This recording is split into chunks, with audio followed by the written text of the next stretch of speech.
Welcome to the Digital Marketing News. I'm Tiffani Allen. And with your first story this week, I am Joshua Nite. Hey, we are in a different location. We are. We wanted to show you guys a little bit of the super cool office that we work in. You can see we have our bright pink cloud chairs. I want to call them not inflatable, but cloud. Those are courtesy of our client, Adobe. Thank you for this amazing Christmas gift. And feeling springy? Yeah. Think I'm ready to go? Yeah. All right. Well, our first story this week is there's been a major report on Instagram brand post engagement and frequency.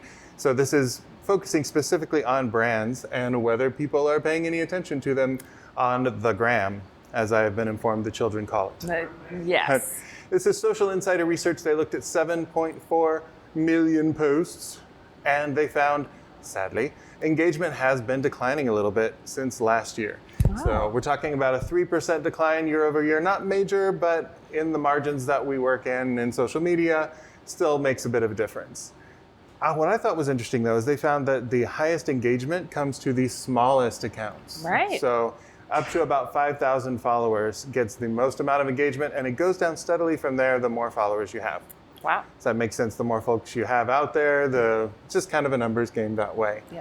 But if you are one of those big brands and you are looking for more engagement, they found that carousel posts actually spark more engagement than just a regular picture post or even a video post. Wow. So carousel posts, kind of like multiple posts in one, still not as fun as an actual carousel, but definitely something to look into if you're a brand looking to boost that engagement rate. And we are. We are. We are.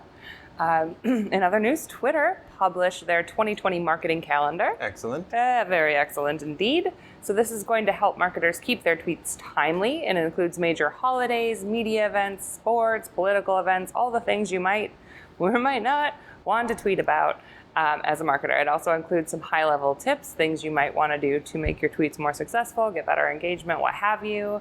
And you can use Twitter Ads tools to check on the engagement of these posts and the volume stats for events. It's worth a download. Check out the news post for a link to access this report. Yeah, it's kind of a handy little PDF thing that you can just print out and keep on near your desk, or if you're a paperless office like ours, keep on your desktop. So personally, I'm going to be waiting for Twitter to roll out their Advent calendar for next year, where you open a little door and get a new hashtag every day. Ooh. I think that'll need, especially if the hashtags are made out of chocolate. They should be. It's the only good kind. All right, for our next story, I have to tell my Generation X folks that there are birds and snakes and aeroplanes, and that Lenny Bruce is not afraid, because this is a report on the end of personalization as we know it. Now, how do you think that makes me feel? Fine. Not bad for a millennial. Thank you. Loving it. I do have a bit of a tummy ache, but that has nothing to do with the report. Fair. This is Gartner for marketers. Their research team is reporting a prediction that 80% of marketers will stop investing in personalization, period, by 2025, so just 5 years from now. Wow. They said marketers are observing a lack of return on investment in their personalization efforts. They're having trouble dealing with customer data in an age of legislation about customer data and customers just getting leery of, why do we have all this and what are we doing with it? So these are things to keep in mind, but I do think it's worth pointing out, personalization in this case, they were looking specifically at allowing users to customize marketing assets. So brands attempting to have customers make these things their own. So upload a picture of yourself using this tool and add it to this picture of our mascot. And I hope it's not the weird mascot guy from the Phillies, the Philly Flyers, or a politically insensitive frog. You know, any of these things, and thousands of them now are just Baby Yoda. So, I know, just take a moment for Baby Yoda. So that doesn't mean, though, that we should be giving up on making things personalized and relevant for customers. Targeting, segmentation, and brand personalizing content for the user, such as dynamically generating content for a website based on browser history, and also, of course, in your email. Oh, yes. Marketing email that you might send to a user. That should all be personalized. Email. Hey, do you want to talk about email? Oh, I had no idea you wanted to talk about email. Hey, I do. Okay, well, that's Okay, great. So, big news. Get ready. the biggest. Email tops B2B channels for B2B customers. No. I know. Wow. It's crazy. So the B2B Digital Experiences report just came out by Episerver.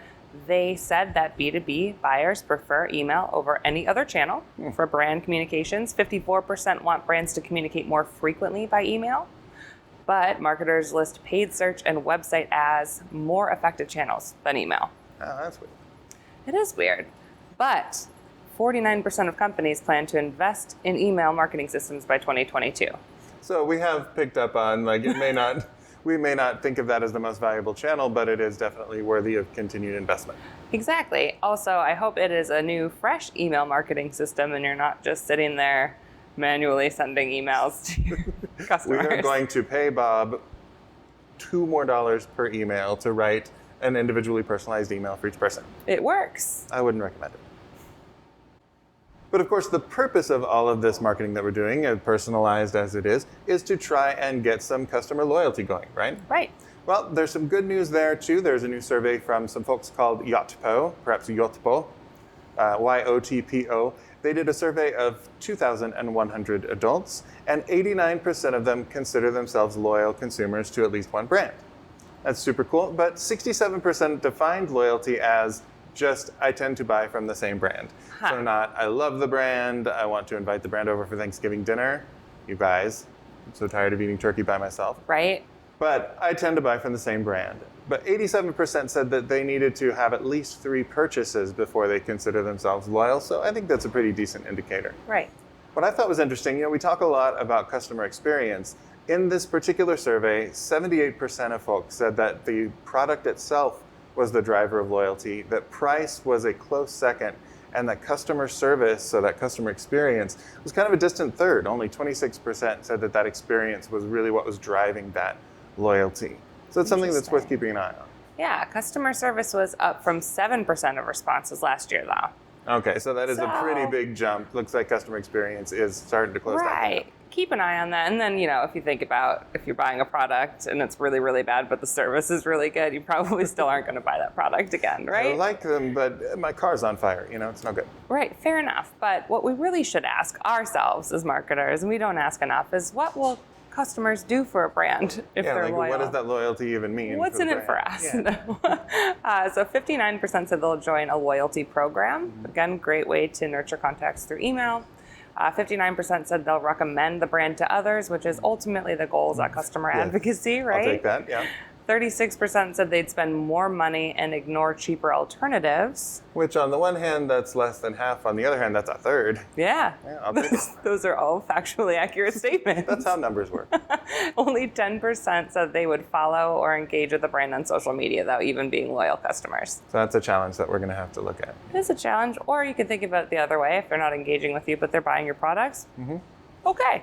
5% said that they would do anything for love, but they wouldn't do that. But we're still trying to figure out what that means. We'll Google it and get back to you. Exactly. Well, this is all the news we have for you this week. If you need more, of course, you can follow TopRank on Twitter at TopRank or me at Tiffani_Allen. That's right. And you can find me on Twitter at NiteWrites. That's NITEWRITES. And please do subscribe to the blog and to this here YouTube channel. And we will continue to bring you awesome stuff all through this year and 2020 and beyond.